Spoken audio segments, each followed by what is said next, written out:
The Polaroid came to light during the most unlikely of moments, a forgotten box of family memories stashed away in a damp corner of the attic.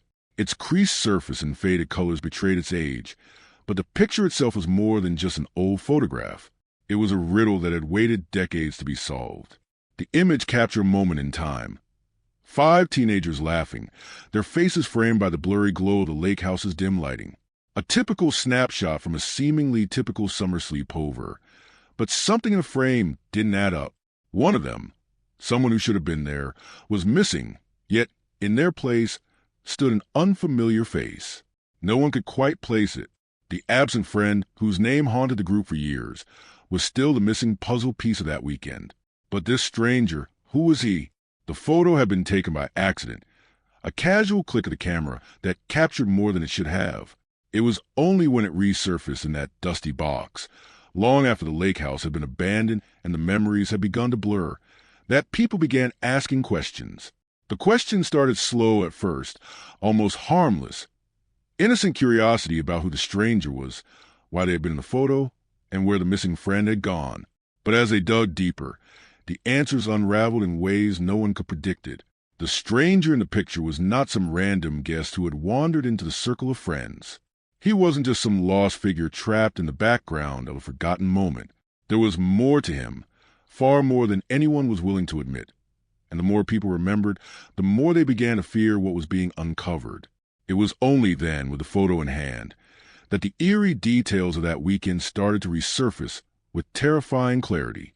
They realized that the true horror wasn't the missing friend. That was just the beginning. The truth behind the Polaroid itself held a darkness that none of them had been prepared for. The lake house was meant to be the perfect escape, a quiet retreat away from the noise of the world, a place where high school friends could gather, drink beer, and tell stories late into the night. For those who grew up in small towns, these retreats were sacred, simple. They were the kind of weekends that were immortalized in collective memory, forever cemented as the good old days. But the lake house in 1977, for all its charm, had another reputation. There were rumors, local legends, whispered among the townspeople, suggested that something dark had always lingered in that house. People said it had a history, that strange occurrences were common, that perhaps the house itself was cursed. But the group of friends, youthful, invincible, brushed aside these rumors. It was just a building, after all, nothing more. The weekend began like any other. The group arrived in the late afternoon, the sun casting long shadows over the cabin's worn wooden frame. The water was still, reflecting the pale orange sky like glass. Everyone felt a rush of nostalgia, like they were stepping back into a chapter of their lives they could relive over and over. They carried in bags, blankets, and coolers filled with food and drink, the kind of carefree preparations that come when you know there's nothing waiting for you except fun. They were young. They didn't worry about the future, about what might be just around the corner. They didn't know then what would become of that weekend, or how everything would change the moment they stepped through the door. The night was set to be full of typical teenage escapades, staying up late, drinking under the stars, swapping stories, and sharing laughter. But things didn't quite stay lighthearted for long. The first oddity happened when one of the group members, someone who had been a fixture of their circle, disappeared without a trace. One moment, they were there, and the next, gone. The friends thought it was a prank at first. Perhaps they'd gone off into the woods to pull a fast one on the others, to build up the tension of the night with surprise reappearance. But hours passed. No one returned. The group called out into the darkness, their voices echoing across the water. But there was nothing, just a rustling of leaves and the occasional splash of something in the distance. It wasn't until the following morning that the disappearance truly sunk in. The missing person hadn't just wandered off. No one had seen them leave the cabin, and when they searched, the woods surrounding the lake were eerily quiet, with no sign of struggle, no trail to follow. The air became thick with suspicion. People spoke in hushed tones, barely meeting each other's eyes. They were all on edge, and something felt terribly wrong, like they were all caught in a bad dream they couldn't wake up from. Yet, the mystery didn't end there. As the group gathered in the cabin that morning, trying to piece together what had happened, someone noticed something strange about the photograph they had taken the night before, the one that had been carelessly snapped just before everything had gone awry. When the Polaroid had been developed, The faces in the picture were frozen in time, but the space where their missing friend should have been, an empty void, was now filled by someone else, a shadowy figure who no one recognized. At first, they thought it was a mistake. Perhaps the photo had been taken at an odd angle, or someone had wandered into the frame at the last second. But no one in the picture seemed to know who the person was, and no one remembered anyone arriving during the time the photo was snapped. The group spent the rest of the weekend trying to make sense of it, but the stranger in the Polaroid only deepened confusion. Was it possible someone had come to the house while they were distracted? Was the missing friend somehow connected to the stranger? It was a question no one dared to answer. They were all too afraid to confront what it might mean. That weekend, the Lakehouse became a silent witness to something much darker than any of them could have understood. The group of friends never spoke of that night again, not to each other, and certainly not to anyone else. The photo was tucked away, hidden in the back of a drawer, left to be forgotten, just as the mystery of the missing person was buried under layers of time and distance. But that photo, though forgotten for years, refused to stay buried. Decades later, when it was unearthed by accident, the questions resurfaced. The photograph, frozen in that single moment of time, had the power to bring back all the fear and uncertainty of that weekend, to pull the friends from the comfort of their adult lives and thrust them back into the chaos and mystery of their youth. As they gazed upon the picture, they began to wonder if the answers had always been there, staring them in the face. The haunting reality was that the answers they sought were no longer just about the missing friend. The photograph held something far darker, something that would require each of them to confront their own guilt, regrets, and secrets. Who was the stranger in the frame? And why had the story of the lake house never truly ended? The more they stared at the photo, the more it became clear. The lake house was not just a place where they had spent one fateful weekend. It was a place that would forever haunt them, a place where the past refused to let go, where the shadow of what had happened would always linger. And the stranger in the picture? He wasn't just a fleeting presence in an old snapshot. He was a ghost that had followed them, a reminder of the truth that none of them wanted to face. The question remained, could they handle the answers they were about to uncover? Or would the lake house, this place of supposed freedom and escape, finally claim them for good? Section 2 KO expand Carol 1400 plus words ma English ma, without any headings and numbers of lake house, an unassuming structure nestled at the edge of a placid lake, had always seemed like the perfect retreat, a place where the noise of the outside world could be drowned by the quiet hum of nature. To the group of teenagers, it was a sanctuary, a place of freedom and rebellion, where the burdens of school, family, and society could be left behind. The air was thick with nostalgia when they first arrived, the smell of damp wood and the cool, earthy scent of surrounding forest greeting them as they stepped out of the car. Everything about the lake house, from the creaky wooden steps to the rusted metal doorknob, spoke of time and memories that had passed by. It was a house suspended in the past, its history ingrained in the very walls, which had seen generations of families, gatherings, and whispered secrets. The lake itself was a mirror, its still waters reflecting the sky in such a way that the horizon seemed like a mere illusion. The surface was like glass, untouched by wind or ripples. Everything was calm, serene, perfect for a weekend away. There was a sense of quiet and magic to it all, an enchantment that held the promise of relaxation, carefree fun, and endless summer nights. The friends had been looking forward to this trip for months. It wasn't just about escaping their families or schoolwork. It was about being together, about celebrating their youth and the unspoken bond they shared. They were a tight-knit group, bound by history, inside jokes, and the kind of deep connection that only comes from spending years growing up side by side. As they unloaded their bags in the cars, the excitement was palpable. There were the usual jokes, laughter, and the bustle of making sure they had everything they needed: snacks, games, alcohol, and music. Someone brought an old record player, and before long, the sound of classic rock filled the air, drifting out into the woods and across the water. The warmth of the sun on their skin made everything feel suspended in time, like they could live in that moment forever.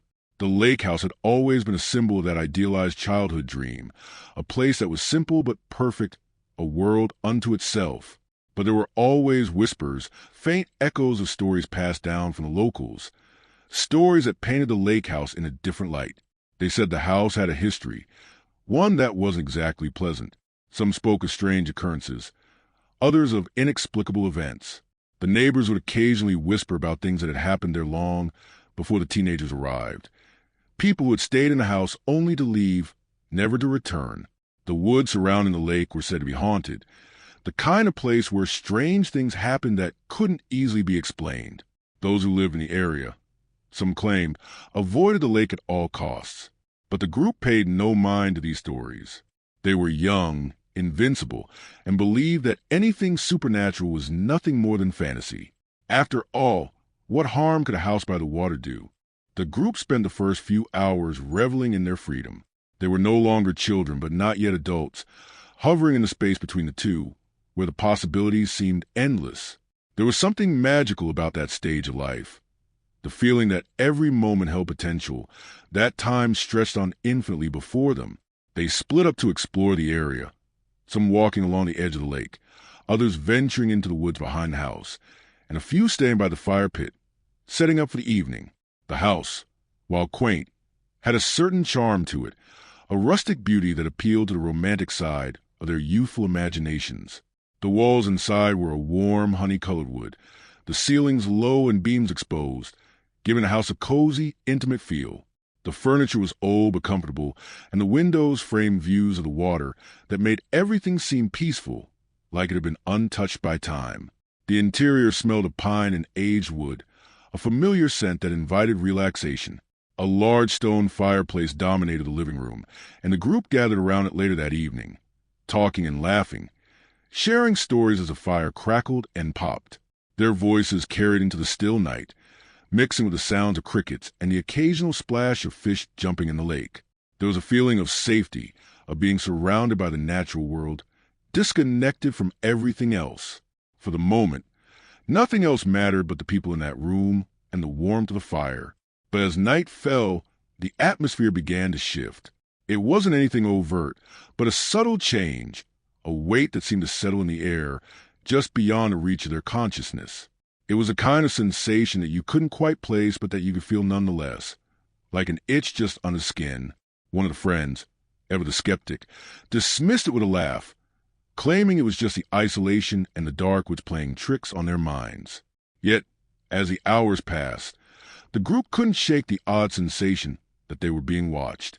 It wasn't a constant feeling, but there were moments when the firelight flickered just a little too erratically, or the silence outside stretched on just a little too long.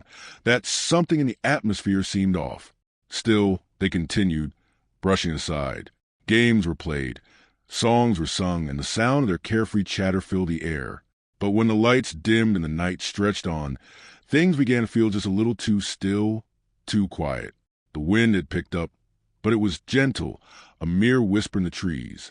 The lake, usually so calm, had begun to stir slightly, small ripples breaking its surface. It was subtle, almost imperceptible, but there was an undeniable change in the energy of the night. The group eventually broke off into smaller clusters, each pair or trio seeking out their own space in the cabin. Some lingered outside, gazing at the stars, while others retreated to bedrooms, curling up under blankets and talking in low voices. A few of them went to the kitchen to make snacks, moving silently between the dark corners of the house. The shadows seemed deeper that night, and the house, usually so inviting, began to take on a different character, a sense of being alive in a way they hadn't noticed before. The first strange occurrence happened when one of the friends, a girl who had always been the most grounded, stepped outside to get some fresh air. She had been feeling uneasy, a feeling she couldn't explain, but that weighed heavily on her chest. As she stood by the water, she thought she saw movement in the distance, someone standing at the edge of the trees, just beyond the reach of the cabin's lights. At first, she thought it was one of the others, maybe coming to join her by the lake. But when she called out, there was no response. She tried to dismiss it as nothing more than her imagination playing tricks on her, but when she turned back to the cabin, she couldn't shake the feeling that someone or something was watching her from the darkness. Later that night, another member of the group noticed the same sensation, a vague sense of unease that seemed to come and go without warning. Nothing seemed out of place, yet there was a strange energy in the air, as if the very house itself was holding its breath. The windows, which had been opened to let in the cool night air, suddenly felt oppressive, as though the walls were closing in. But still, they carried on.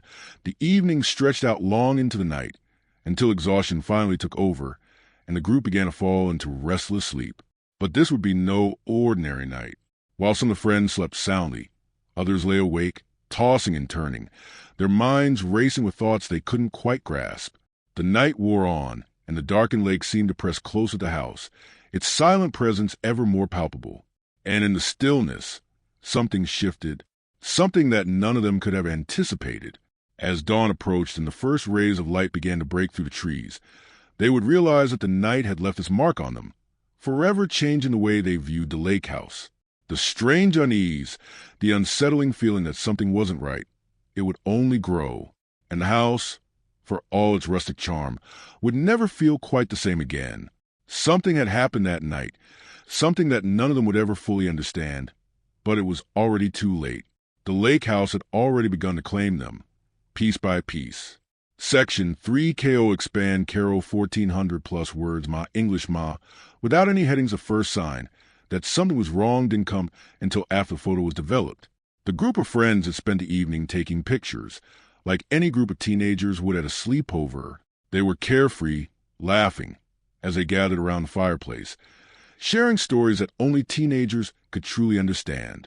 But there was one photo in particular that stood out, the Polaroid. It had been taken late in the night, just before the tension began to settle in the air, just before the uneasy feelings crept into their minds.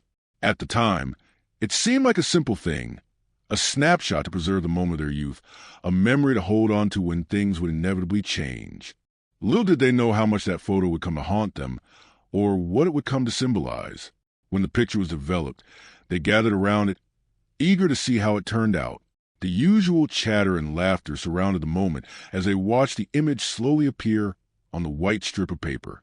The faces in the photo were blurry at first, like smudges on a page, but soon they took shape. There were 5 of them in total, all of them smiling, faces glowing with the warmth of youth and the heat of the fire. The photo was a perfect representation of the night, free, alive, and completely unaware of the dark undercurrents that were already taking shape. But then, something caught their eye. There, in the spot where their missing friend should have been, was an unfamiliar face. It was subtle at first, easy to overlook, but as they stared at the photo more closely, a collective unease settled in.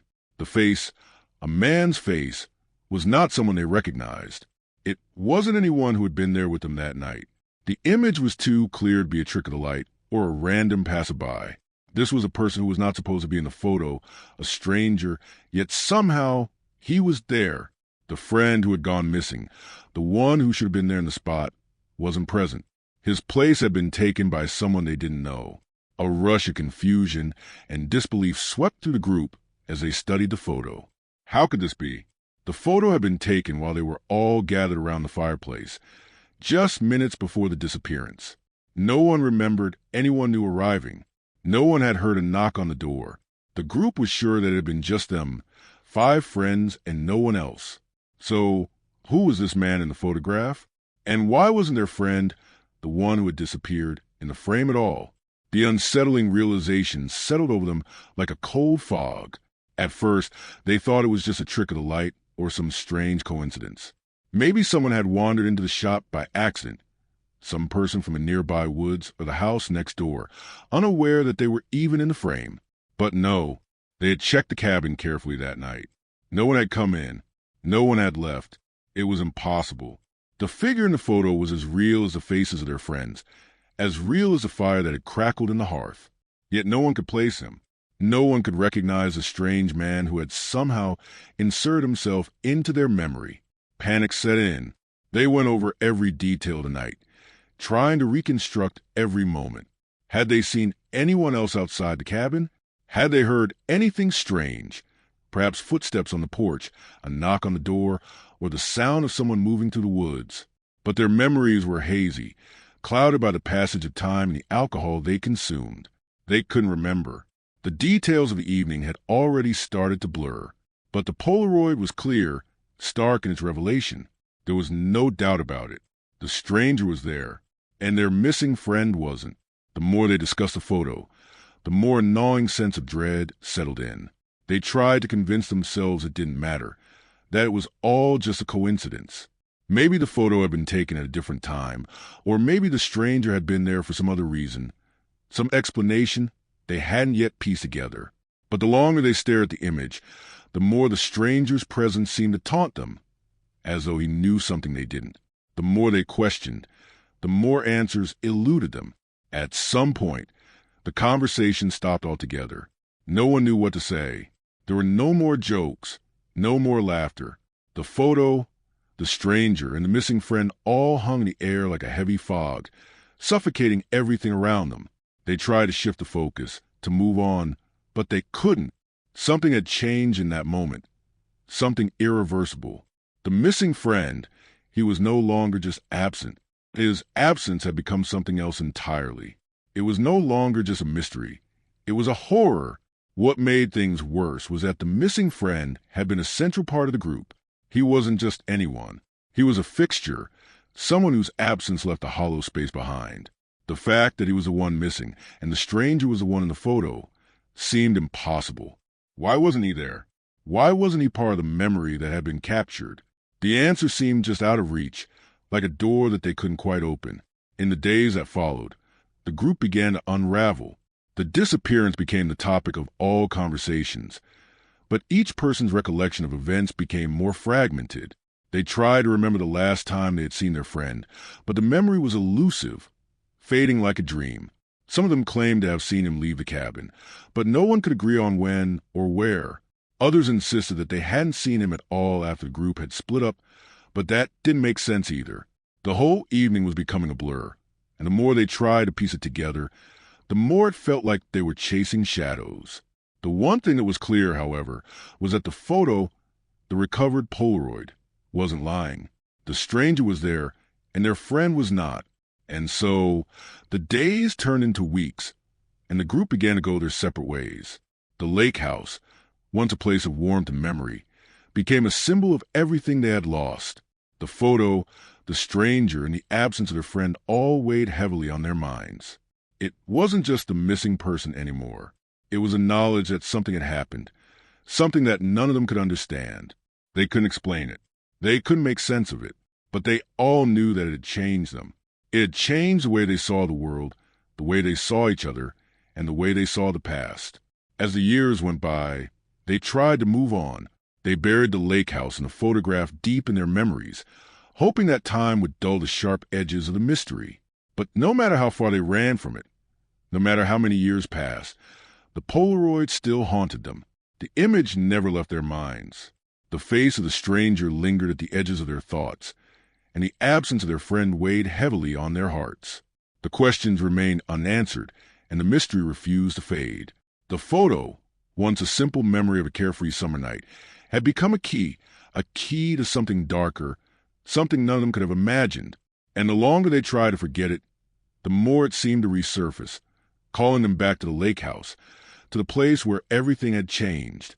The stranger in the photo, the missing friend, and the haunting silence of that night. They were all part of a puzzle that none of them could escape. Section 4 KO expand Caro 1400 plus words ma English ma. Without any headings, the night of the sleepover began with the kind of excitement only a group of close friends can understand. There was an energy in the air, an anticipation of what the evening would hold, and the promise of a carefree escape from the mundane routines of daily life. The lake house, nestled at the edge of the water, stood as a silent witness to their youthful enthusiasm, its walls brimming with history and memories, though none of them knew yet what would come to mean for them. The air was crisp, carried with the faint smell of pine and damp earth. The moon hung high, casting a silver glow over the lake, its still waters shimmering like a mirror. Everything felt perfect, almost too perfect. They unloaded their cars, piling their things onto porch, the bags of chips, the coolers filled with drinks, and the old record player one of them had brought along. There was an energy that couldn't be contained, and they were eager to get started, to slip into the easy rhythm of the night.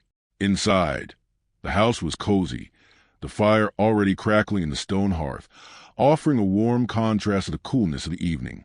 The group gathered around the fire, basking in its glow.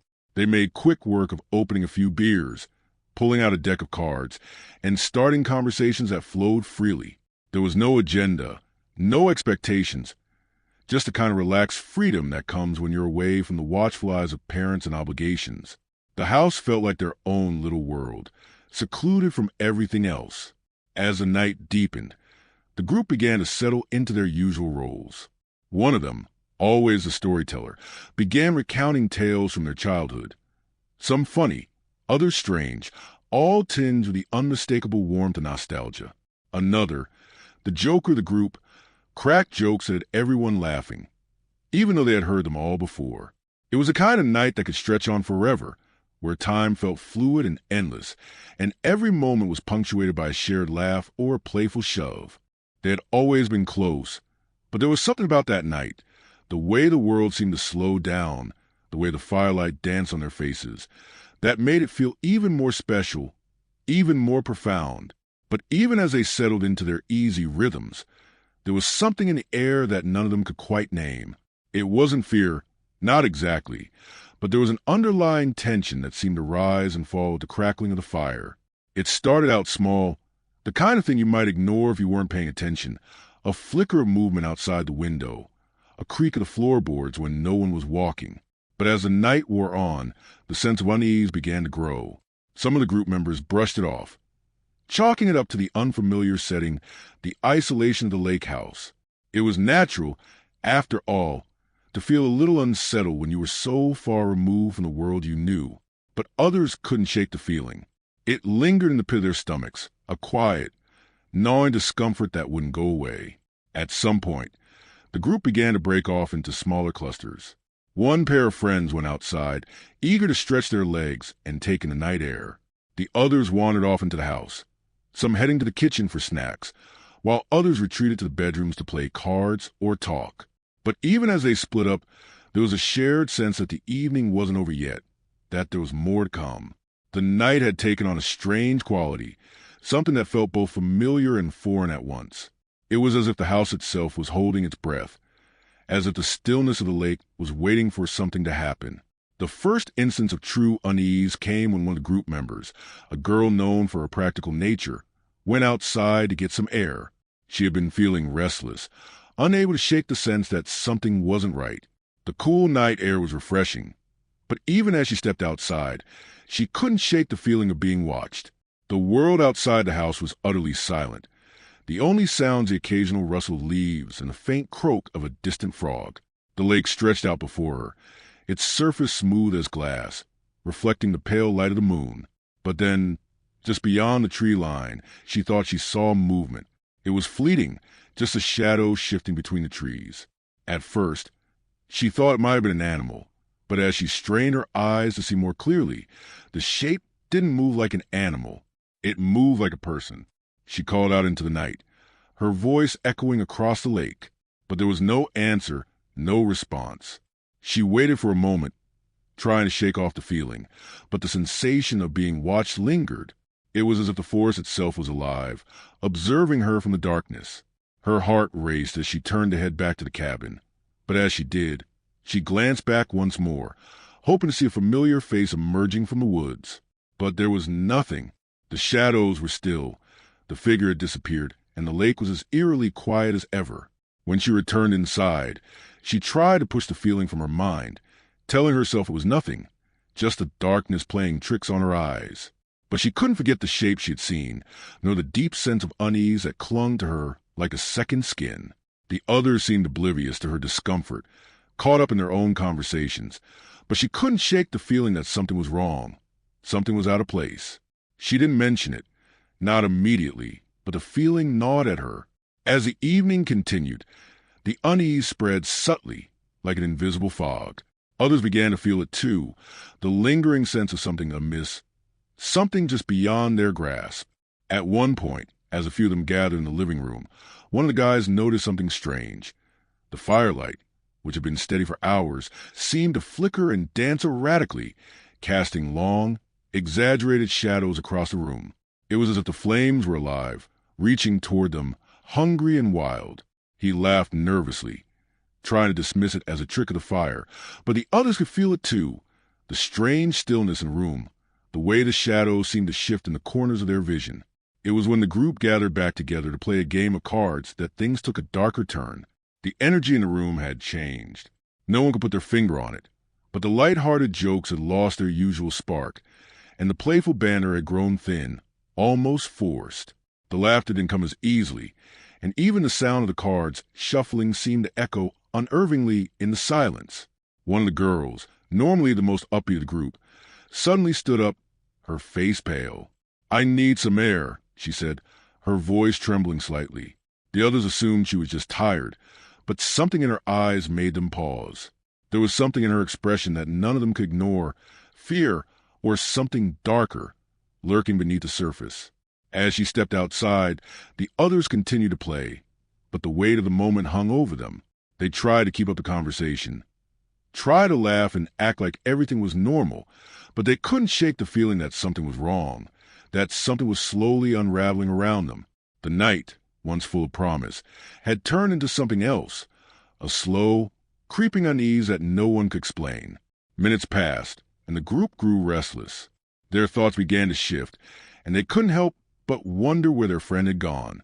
Why had she suddenly seemed so afraid? What was she sensing that they couldn't? When she returned, she didn't say much, but the tension in the room was palpable. Something had happened outside, something she wasn't sharing, but whatever it was, it had left its mark on her. And as the night wore on, that same feeling of dread crept into the hearts of everyone else. As midnight approached, the house seemed to take on a life of its own. The floorboards creaked. The wind outside howled through the trees, and the flickering light from the fire seemed to grow ever more restless. They tried to ignore it, tried to push through the mounting discomfort, but it was clear now. The lake house, for all its charm, had something darker lurking beneath its surface. The night had taken on a different character.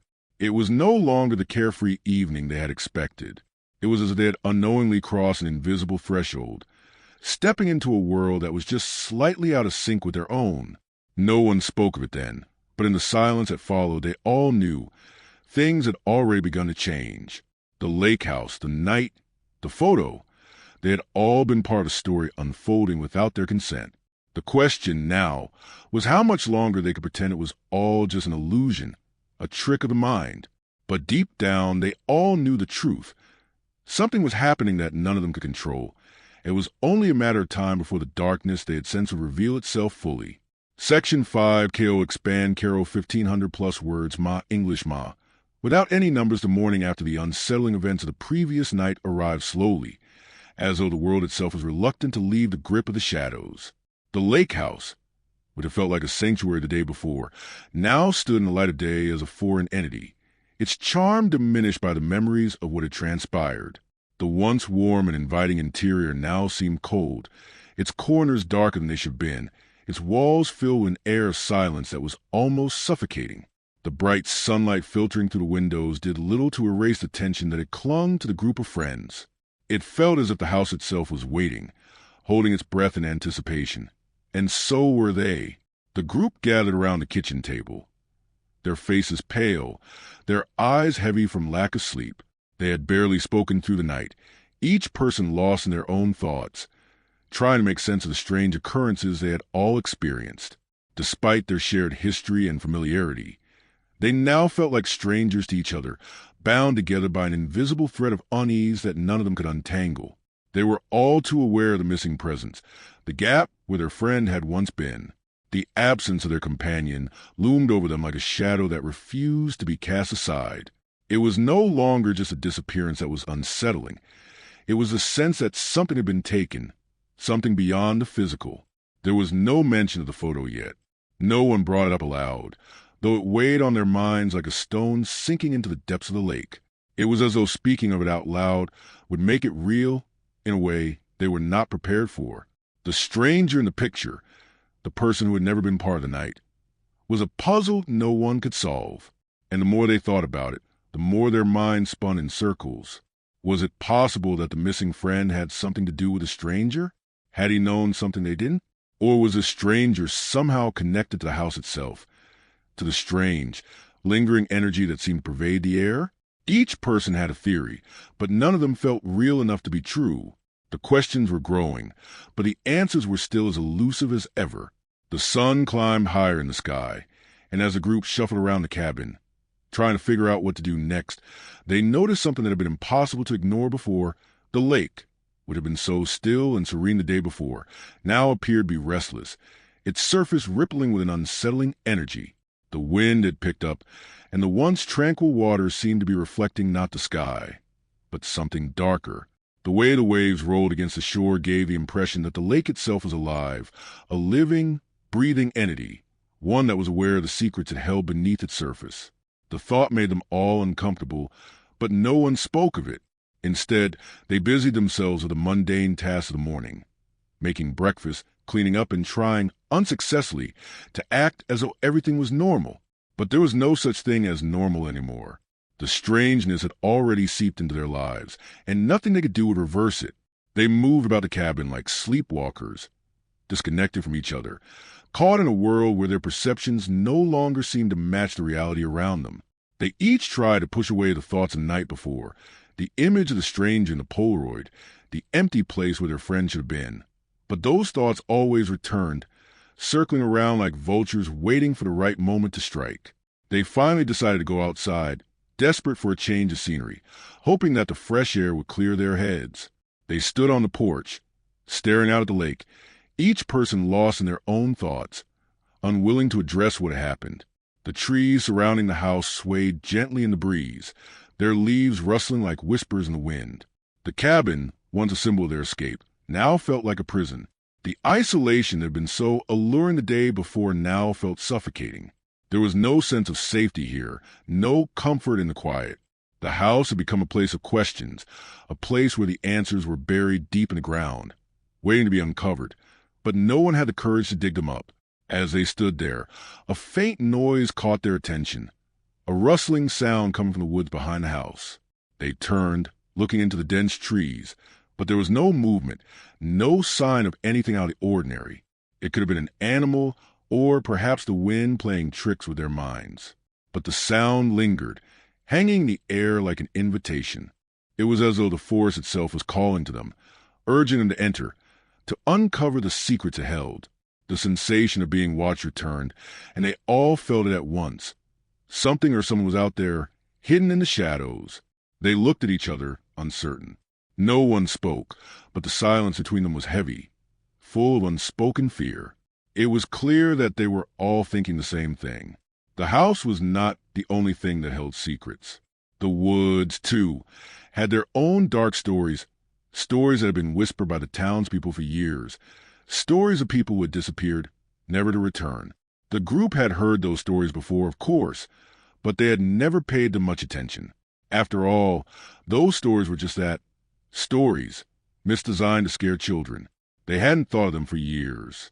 But now, standing there on the porch, the weight of those old tales hung over them like a fog, thick and impenetrable.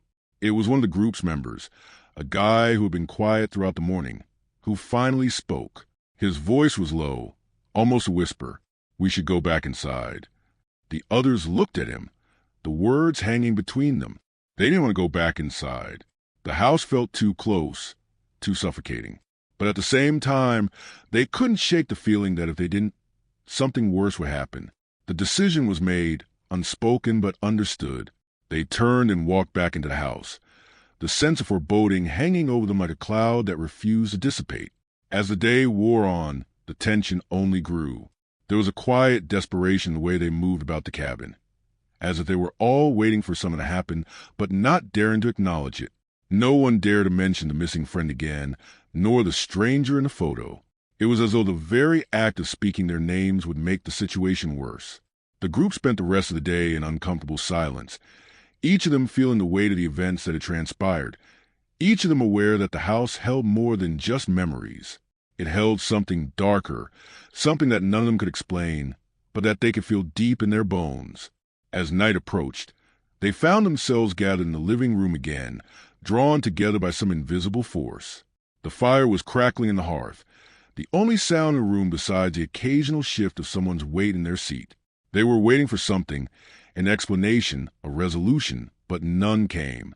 The Polaroid remained tucked away, hidden beneath a stack of old magazines.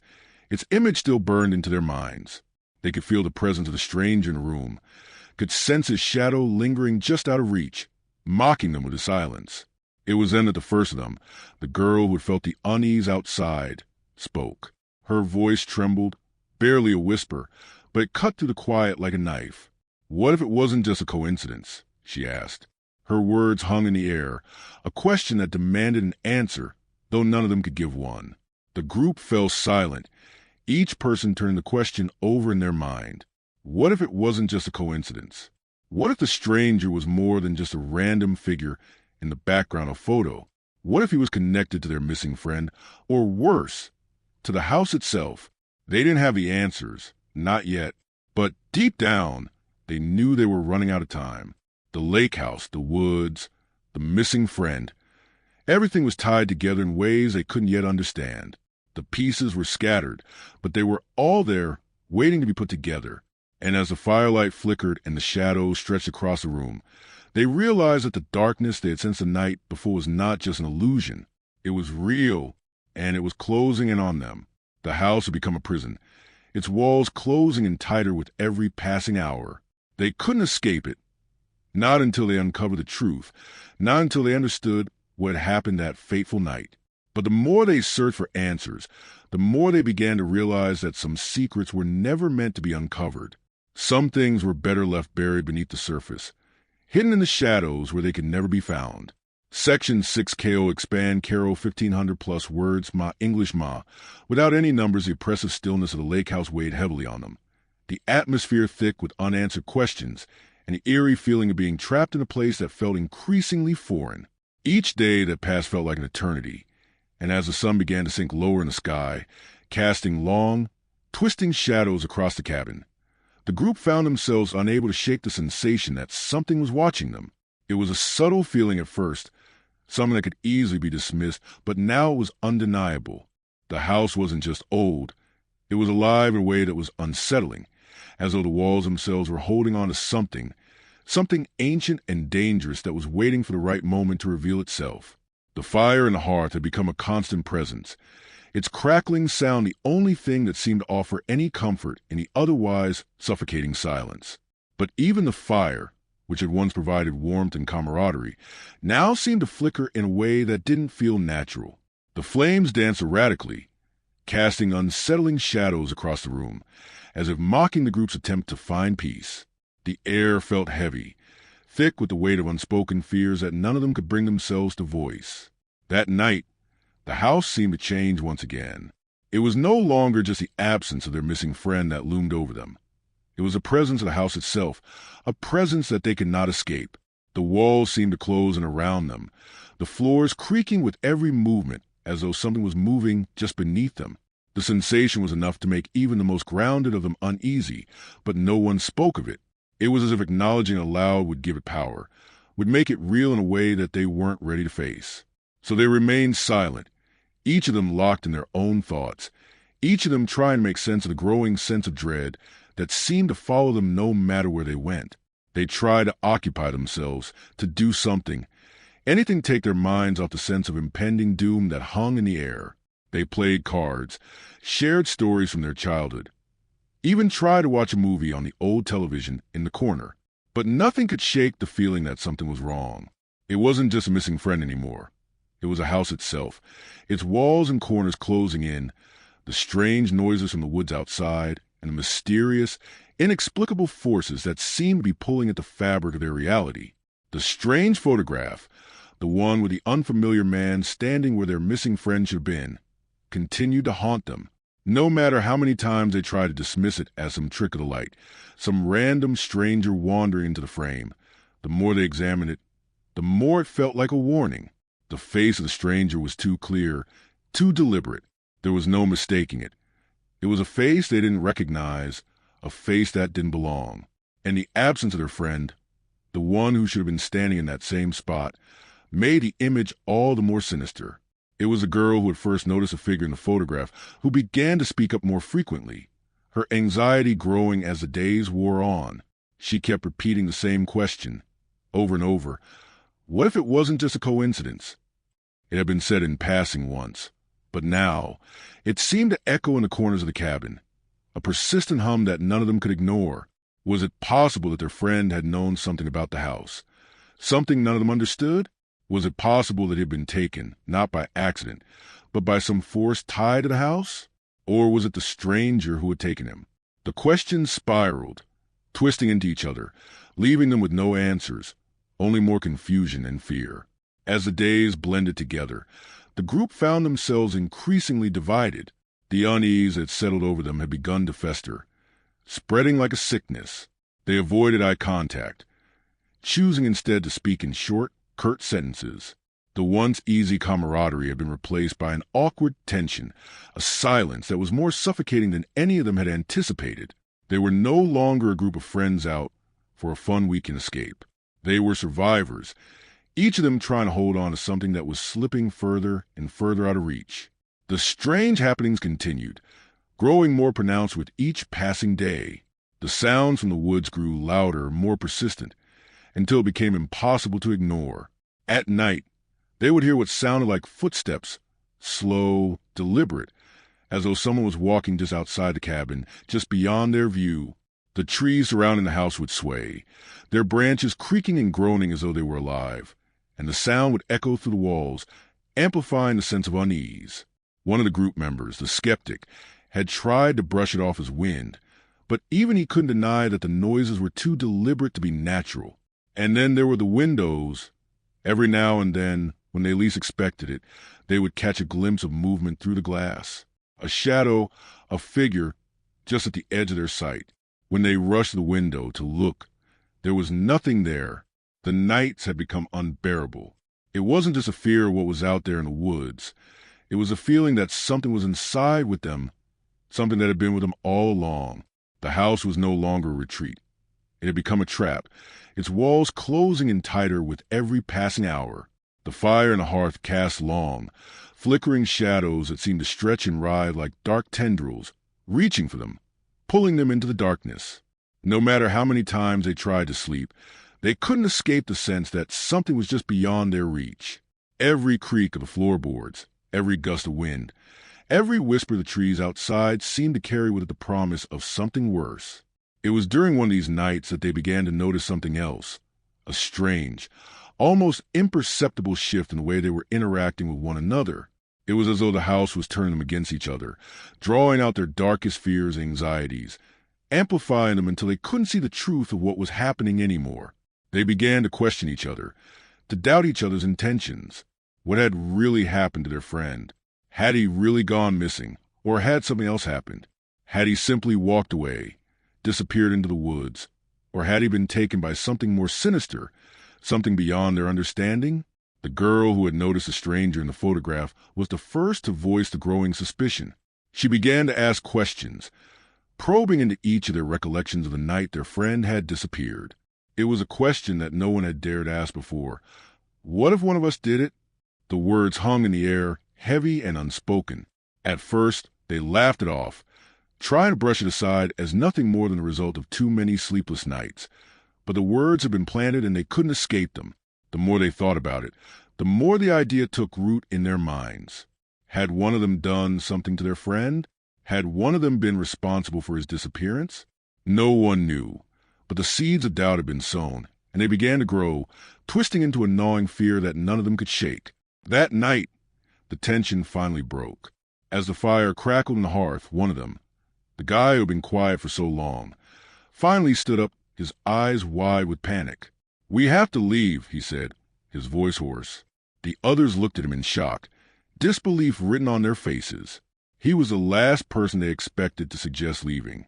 He was the one who had always been the skeptic, the one who had dismissed every strange occurrence with a laugh or a dismissive comment. But now, his face was pale, his hands trembling. "We can't stay here anymore," he continued. "Something's not right. This house, it's not just a place, it's a trap." His words sent a shiver through the group.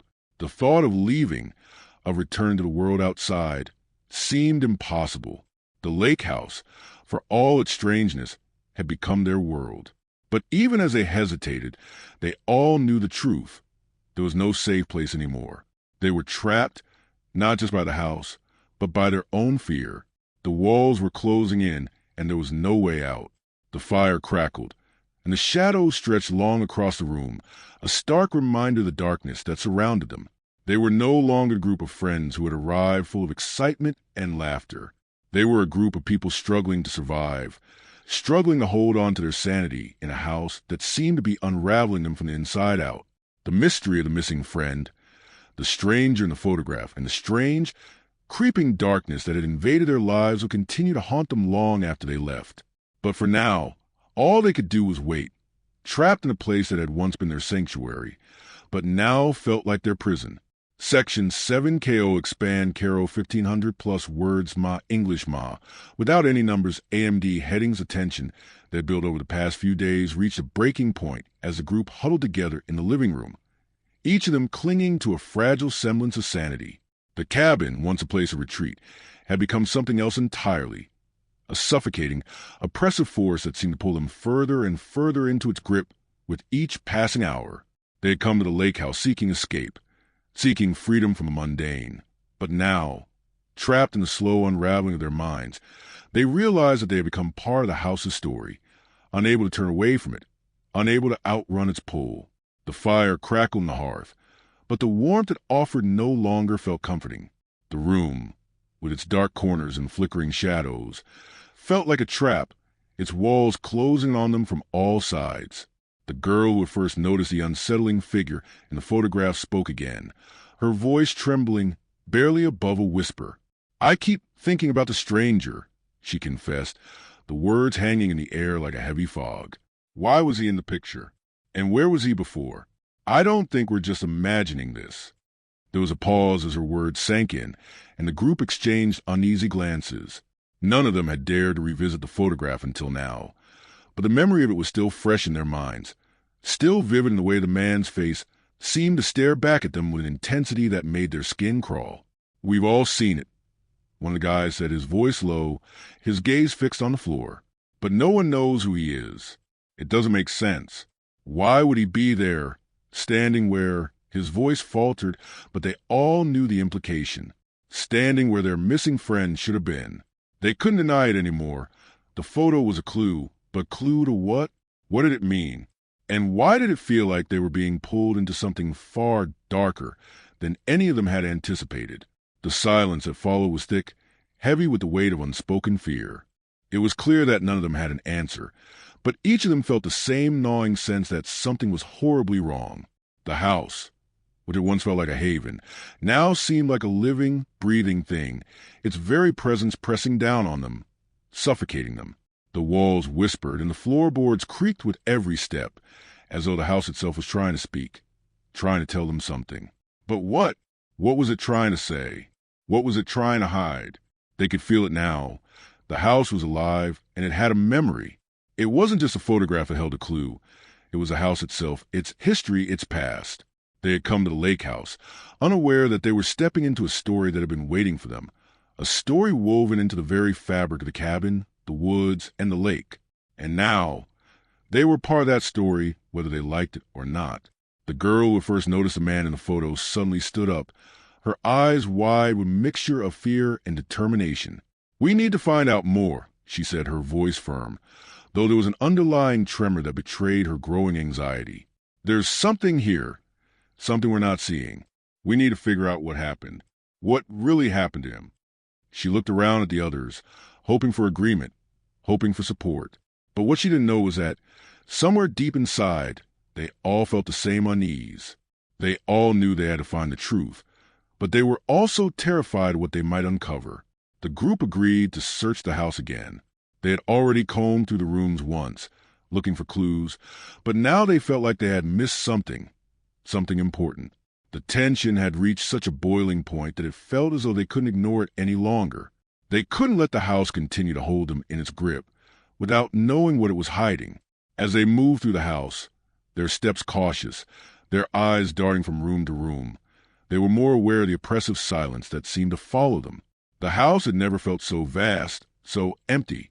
Each room felt like it was holding its breath, waiting for them to uncover something. The living room, where they had spent so many hours, now felt distant, alien. The photograph was still fresh in their minds, and it seemed impossible to shake the feeling that there was something hidden in plain sight, something they had missed during their earlier search. The kitchen, which had once been a place of laughter and casual conversation, now felt cold, its countertops barren, its drawers empty. The refrigerator hummed softly in the background, a sound that had once been comforting but now seemed hollow, mechanical. They moved on, unable to shake the unease that clung to them like a second skin. It was the attic that called to them next, the place that they had avoided until now. It loomed above them, its door hidden behind an old bookshelf, as though it had been deliberately concealed. They had assumed the attic was just a storage space, full of old junk and forgotten memories. But now, with the tension hanging so thick in the air, it felt like the only place left to search. Something about it felt different from the rest of the house, something they couldn't explain. The girl who had suggested the search took a deep breath and turned the handle, pushing the door open with a creak that seemed to reverberate throughout the entire house. The smell of dust and age hit them immediately, the air thick with the scent of old wood and forgotten things. The attic was small, cramped, and filled with the remnants of the past. Boxes were stacked haphazardly, their contents unknown, and old furniture set covered with sheets, their forms barely visible beneath the dust. But there, tucked away in the corner, was something that caught their eye, a wooden chest, battered and worn with age, its surface scarred by time. It was the kind of chest that didn't belong to the others, standing out in stark contrast to the other clutter. Its presence was like a whisper, a quiet invitation that none of them could ignore. They moved toward it, hesitant but compelled, as though the chest itself was calling to them, urging them to open it. One of them, the guy who had been quiet for most of the trip, reached out and slowly lifted the heavy lid. The hinges groaned in protest, but the chest opened, revealing its contents, a collection of old photographs, letters, and journals. They were brittle, the pages yellowed with age, and the ink faded to the point of near illegibility. But among the items was a small wooden box, intricately carved with strange symbols. The box seemed to hum with a strange energy, as though it were alive in a way the rest of the chest's contents were not. The group stared at it, a mixture of curiosity and fear creeping up their spines. It was the girl who had been the first to sense something off about the house, who reached for the box. Her fingers brushed the carvings, and for a moment, she felt a sharp chill run through her body, as though the very touch of the box was somehow connecting her to something from the past. She opened the box carefully, her hands trembling. Inside, wrapped in a faded cloth, was a small, tarnished locket. It was delicate, the metal worn smooth with age. The group leaned in intrigued, but as they examined the locket, they noticed something peculiar. Engraved on the back was a name, the name of their missing friend. The revelation sent a shock wave through the group. How was it possible? How could their missing friend's name be on this locket, a piece of something that clearly belonged to the past? They passed the locket around, each person examining it, but none of them had an answer. There was no explanation for how it had come to be in the attic, in a chest that seemed to have been hidden away for years. The questions flooded their minds again, each one more desperate than the last. Had their friend somehow left us behind before he disappeared? Had he known something that they hadn't understood at the time? Or had he been involved in something far darker, something that none of them could fathom? The house, it seemed, had begun to reveal its secrets, but with each secret uncovered, more questions arose. The truth was no longer a simple thing. It was complex, tangled in history and time, and it was slipping further and further away with each step they took. They had uncovered a clue, yes, but it was only a small piece of a much larger puzzle, one that they were no closer to solving. The house was drawing them deeper into its story, pulling them in, trapping them within its walls, and all they could do was follow the trail, wherever it might lead. As they stood there, surrounded by the remnants of the past, they realized that they were no longer in control. They had come to the lake house seeking answers, but the house had already claimed them as part of its own story. And now, as the night closed in around them, they could feel it. The house was watching, waiting, and there was no escape. Section 8KO expand Carol 1500 plus words ma English ma, without any numbers MD, headings the way to what they had uncovered in the attic pressed heavily upon them. But no one dared to speak of it just yet. The locket, with its inscription bearing the name of their missing friend, sat in the center of their uneasy circle. It felt like the answer to something. But what? The questions had multiplied so quickly that it was hard to keep track of them anymore. They had all felt the house's grip tightening around them. But now, with this new discovery, the sense of danger felt more immediate, more personal. What they had once seen as an isolated mystery, strange occurrences, the missing friend, the haunting figure in the photograph, now felt like a carefully constructed puzzle, and the locket was a piece that didn't fit. Or perhaps it did, in a way they had yet to comprehend. The room was thick with a tension that none of them could shake. The fire in the hearth crackled, casting erratic shadows across the walls, as if the house itself was reacting to their discovery. The locket seemed to pulse with a strange energy, almost as though it were calling to them, begging them to understand something they were not yet ready to know. It was a sharp contrast to the silence in the room, a jarring reminder that the past and the present were more interconnected than they had ever imagined. They were standing on the edge of something, and none of them were sure they wanted to jump. The truth they had been seeking had begun to surface, but it felt like a tide of something much darker, something ancient.